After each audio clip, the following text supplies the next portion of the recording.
Você não precisa de permissão para existir e nem da aprovação de ninguém para fazer suas escolhas.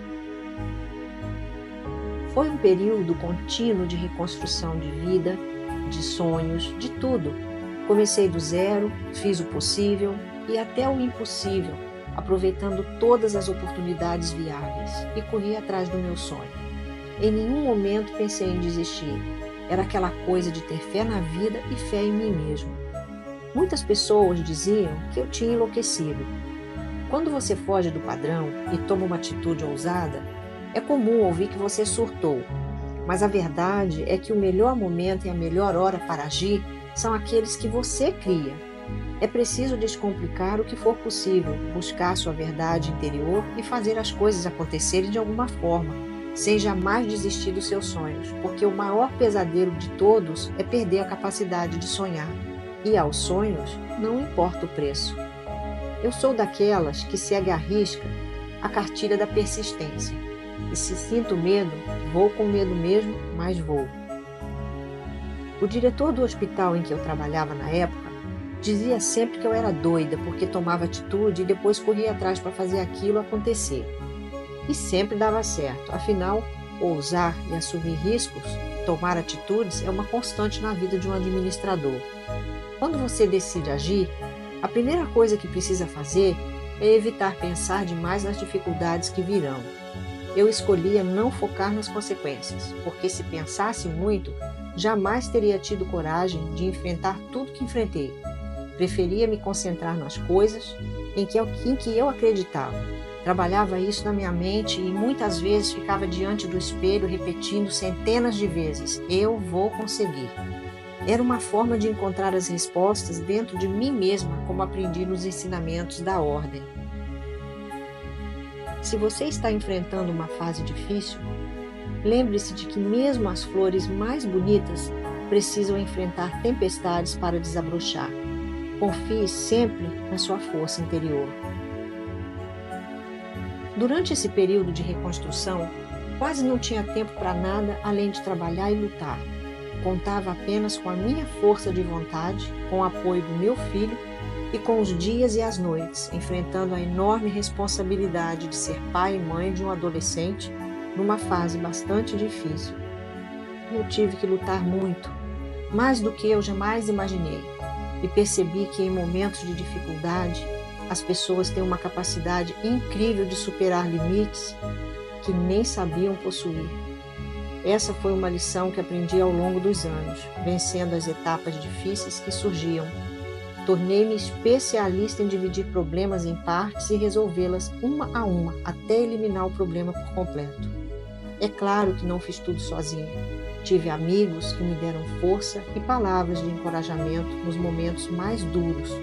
E, acima de tudo, contei com Deus, que me sustentou quando eu não tinha mais forças, vendo-me muitas vezes num beco sem saída. Meu filho sempre esteve ao meu lado, enfrentando todas as dificuldades comigo. E em um desses momentos mais críticos, chegamos a ficar sem alimento em casa. Lembro de um episódio que nos marcou profundamente. Sempre que eu voltava do trabalho, meu filho deixava um lanchinho sobre a mesa, esperando por mim. Mas num desses dias, cheguei em casa e a mesa estava vazia, não havia nada. Ele então olhou para mim e disse: mãe, tenho uma notícia ruim e uma boa.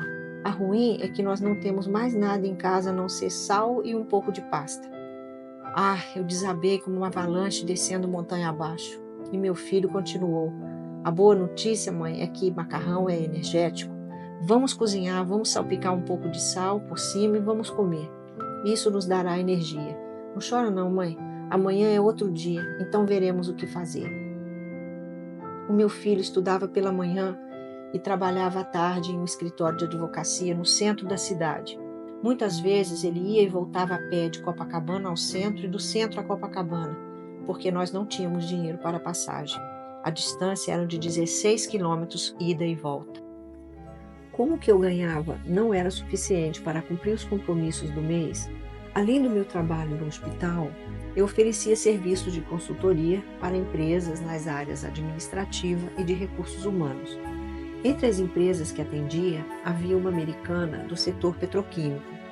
Naquele período, estava acontecendo uma exposição internacional de óleo e gás no Rio de Janeiro, e eu recebi um convite dessa empresa para visitar o evento. Era uma excelente oportunidade para expandir o meu networking e captar mais clientes. Durante a exposição, visitei o estande de um grupo italiano do setor de petróleo, que na época era patrocinador da Fórmula 1. Foi lá que conheci um executivo italiano enviado ao Brasil com a missão de desenvolver negócios e expandir a atuação da empresa por meio da abertura de uma subsidiária no Rio de Janeiro. Aproveitei a oportunidade para oferecer os meus serviços e deixei o meu cartão de visitas. Esse encontro casual com o diretor na exposição resultou na contratação da minha consultoria para a implantação e implementação dos processos administrativos da subsidiária.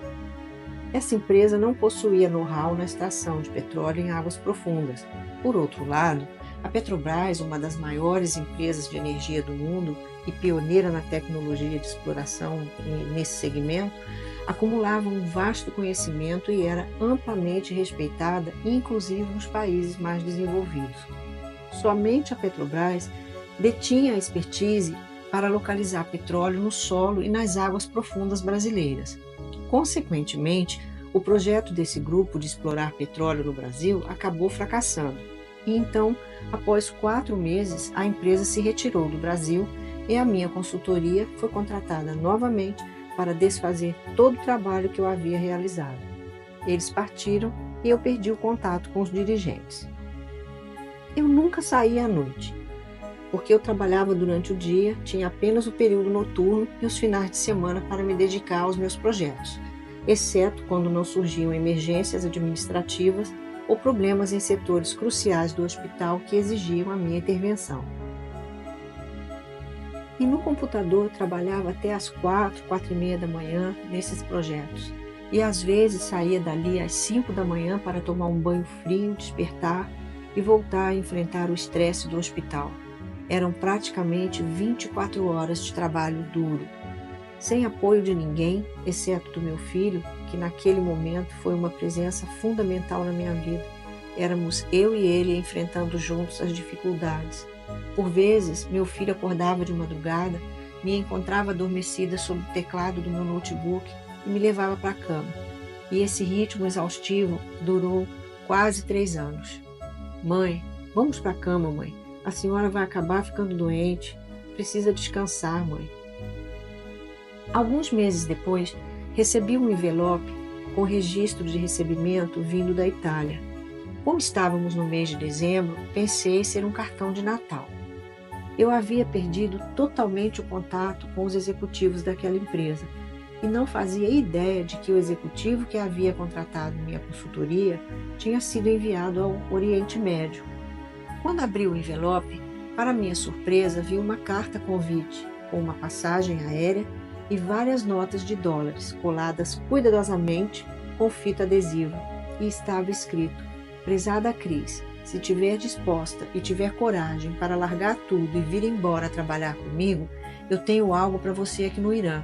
Posso te oferecer isso e aquilo. E aí está a passagem e recursos para a sua viagem. E eu tive que sentar para não escorregar da cadeira. Aquela carta me deixou completamente atônita e pensativa por muitos dias e semanas, porque a proposta era tentadora e seria para estar no Oriente Médio até o final de janeiro do ano seguinte. Eu tinha menos de 60 dias para decidir.